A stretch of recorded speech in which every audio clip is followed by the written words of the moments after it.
अस्सलाम वालेकुम। अल-मुंतज़िर computer classes के इस चैनल में आप सबका वेलकम है जी। इस चैनल पर हम लोग कंप्यूटर की टर्म्स की वर्किंग के बारे में देख रहे हैं।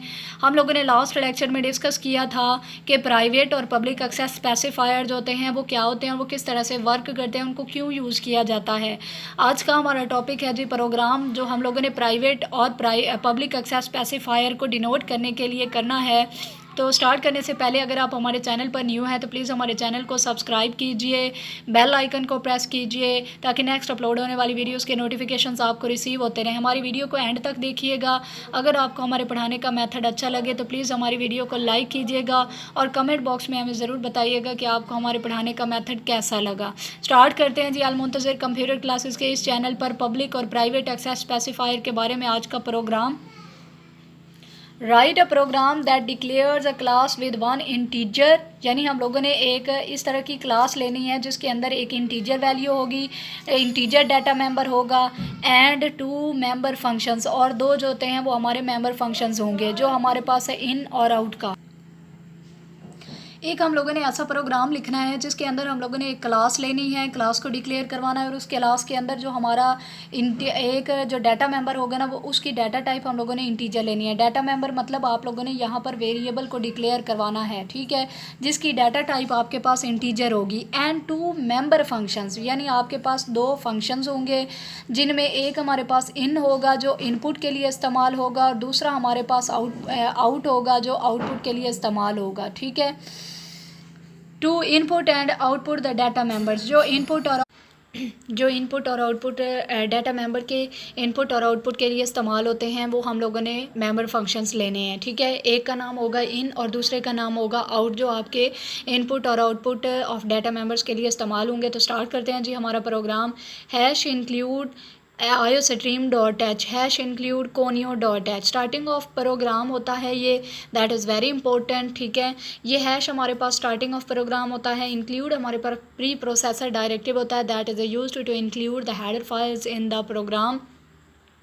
iostream हमारे पास होती है जी हेडर फाइल का नेम होता है जिनको हमेशा ही एंगल ब्रैकेट्स के अंदर लिखा जाता है। ये बेसिक स्ट्रक्चर ऑफ C++ की प्रोग्रामिंग का है। इसके बारे में मैंने लेक्चर अपलोड किया हुआ है, अगर आप लोगों ने मेरा लास्ट लेक्चर देखा हो तो उसमें मैंने डिटेल से बताया हुआ है। iostream हमारे पास हेडर फाइल नेम होता है और .h हमारे पास एक्सटेंशन ऑफ हेडर फाइल होती है। हैश इंक्लूड conio.h हैश हमारे पास होता है जी स्टार्टिंग ऑफ प्रोग्राम और कोनियो हमारे पास होती है हेडर फाइल का name. .h extension of header file होती है। Everything that is written after the dot is called the extension that is use to denote the thing, ठीक है। जिस चीज़ को हम लोगों ने जिस चीज़ को भी डिस्क्राइब करना उसका फर्स्ट लेटर जो होता है ना उसको हम लोग डॉट की फॉर्म में लिख देते हैं तो वो एक्सटेंशन होती है जो कि किसी चीज़ को डिस्क्राइब करने के लिए शॉर्ट फॉर्म होती है। क्लास, जैसे कि आप लोगों को क्लास के बारे में मैंने लास्ट लेक्चर में उसका सिंटैक्स बताया था, उसमें है जी क्लास के नाम से हम लोगों ने एक कीवर्ड यूज़ करना है। ये हमारे पास क्लास ये कीवर्ड होता है और साथ में हम लोगों ने कोई भी एक आइडेंटिफायर लिखना है जो हम लोग अपनी मर्ज़ी से ले सकते हैं, ठीक है।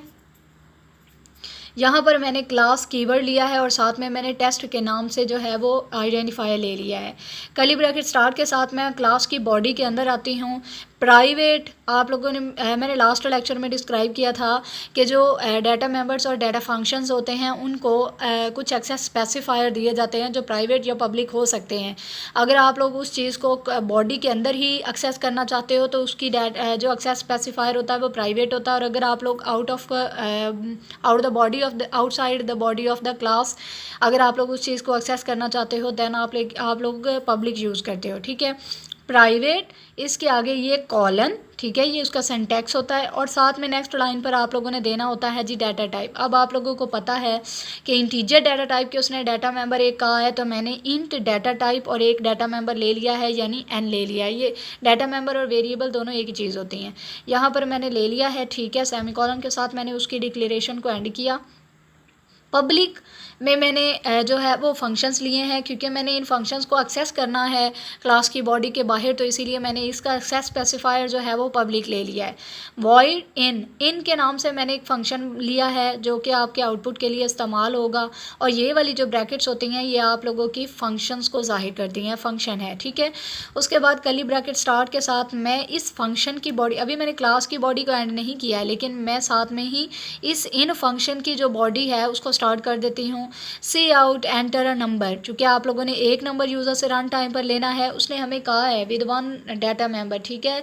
आप लोगों ने इस डाटा मेंबर को यूज़र से रन टाइम पर लेना है, तो मैंने यहाँ पर किया है जी सी आउट डबल कोट्स के अंदर एंटर अ नंबर। चूँकि आप लोगों को पता है सी प्लस प्लस प्रोग्रामिंग के अंदर सी आउट की जो कमांड होती है उसके अंदर जो कुछ भी डबल कोट्स के अंदर लिखा जाता है वो एज इट इज़ आप लोगों का स्क्रीन पर शो हो जाता है एंटर अ नंबर, ठीक है। जैसे आप लोगों ने लिखा होगा वो वैसे ही शो होगा।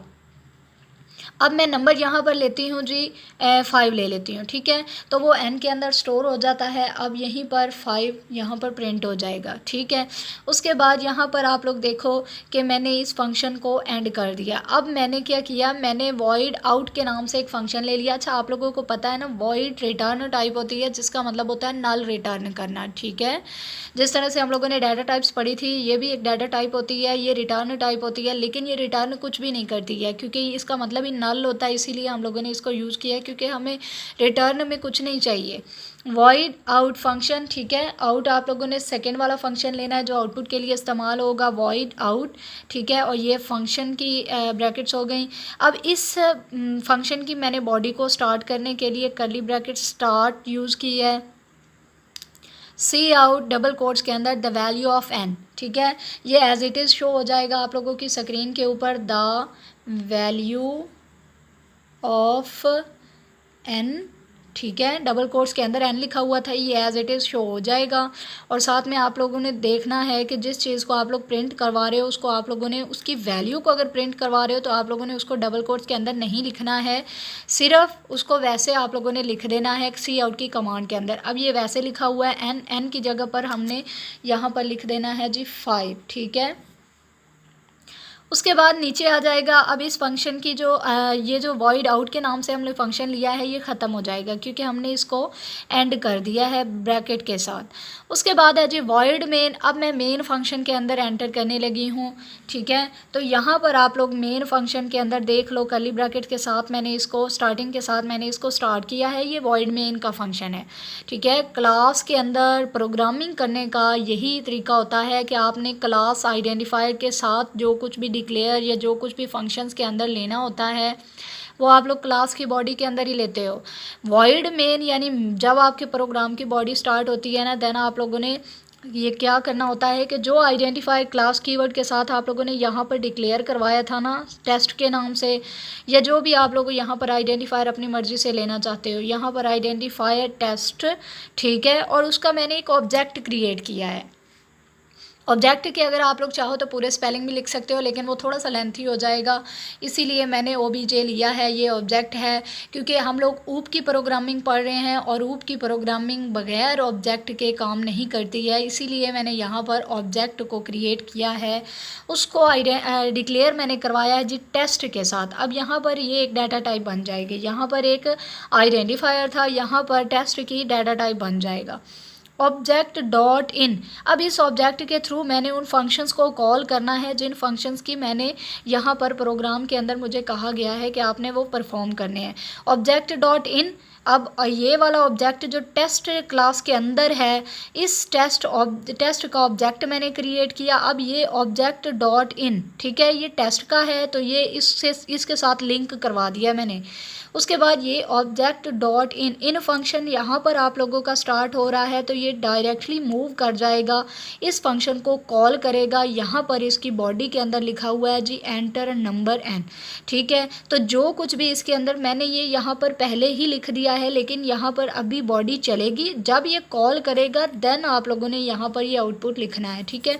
अभी मैं नहीं लिखती हूँ, आप लोगों को सही समझ नहीं आएगी, ठीक है। तो मैंने यहाँ पर ऑब्जेक्ट क्रिएट किया, ऑब्जेक्ट डॉट इन फंक्शन को कॉल करेगा। इन फंक्शन के अंदर बॉडी के अंदर लिखा हुआ है जी एंटर अ नंबर, ठीक है, जैसे एज इट इज़ लिखा हुआ है ये वैसे ही प्रिंट करवा देगा। उसके बाद एन के अंदर जी लिखा हुआ है 5। ये आप लोगों ने पहले नहीं लिखना है, ये पहले मैंने इसीलिए लिख दिया क्योंकि ज़ाहिर सी बात है मुझे तो समझ आई हुई है, लेकिन आप लोगों के लिए ये चीज़ न्यू है। तो आप लोगों ने यहाँ पर क्या करना है, जैसे ही आप लोगों ने ऑब्जेक्ट क्रिएट करना है और ऑब्जेक्ट के थ्रू आप लोगों ने उस फंक्शन को कॉल करनी है, देन आप लोगों ने यहाँ पर आउटपुट में लिखना है, तभी आप लोगों का आउटपुट शो होगा, अदरवाइज़ नहीं शो होगा। उसके बाद इन फंक्शन के अंदर मैंने नंबर ले लिया। अब नेक्स्ट लाइन के अंदर वो ऑब्जेक्ट डॉट आउट फंक्शन की तरफ कॉल करेगा। यहाँ पर देखें लिखा हुआ है द वैल्यू ऑफ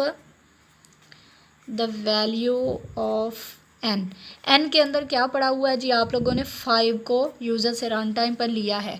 उसके बाद गेट फंक्शन। अब ये गेट फंक्शन एक ऐसा फंक्शन होता है जो आपके आउटपुट को स्क्रीन पर जितनी देर आप लोग चाहें रखने के लिए इस्तेमाल होता है। कैलिब्रा के 10 के साथ आपका ये प्रोग्राम एंड होता है। अच्छा, आई होप कि आज का लेक्चर आपको समझ में आया होगा, जिसमें हम लोगों ने प्राइवेट और पब्लिक एक्सेस स्पेसिफायर के बारे में देखा कि जो फंक्शन पब्लिकली किए जाते हैं डिक्लेयर, उनको क्लास के बाहर आप लोग फाइंड आउट कर सकते हो, सर्च कर सकते हो, उनको आप लोग जब चाहो कॉल कर सकते हो। लेकिन चूँकि एन जो है वो प्राइवेट था, इसीलिए मैंने एन को यहाँ पर कॉल नहीं किया। ऑब्जेक्ट डॉट एन भी तो कर सकती थी, लेकिन मैंने यहाँ पर नहीं किया क्योंकि वो प्राइवेट था। ठीक है, उसको मैंने एक्सेस नहीं किया क्योंकि मैं उसको कर ही नहीं सकती हूँ, क्योंकि उसकी जो एक्सेस स्पेसिफायर है वो प्राइवेट है। दैट इज़ वाई कि मैंने ऑब्जेक्ट क्रिएट करने के बाद उन फंक्शंस को कॉल किया है। ठीक है, जिनका एक्सेस स्पेसिफायर जो था वो पब्लिक था, इसीलिए वो क्लास के बाहर यानी मेन फंक्शन के अंदर उनको कॉल किया जा सकता है। आई होप कि आप लोगों को ये लेक्चर समझ में आया होगा। अगर आपको हमारी वीडियो अच्छी लगी हो तो इसे लाइक कीजिए। कमेंट बॉक्स में कोई भी क्वेश्चन हो तो आप हमसे पूछ सकते हैं। नेक्स्ट इंशाल्लाह एक और प्रोग्राम के साथ, एक और टॉपिक के साथ हाजिर होंगे। तब तक के लिए अपना बहुत सारा ख्याल रखिए, दुआओं में याद रखिए। अल्लाह हाफिज़।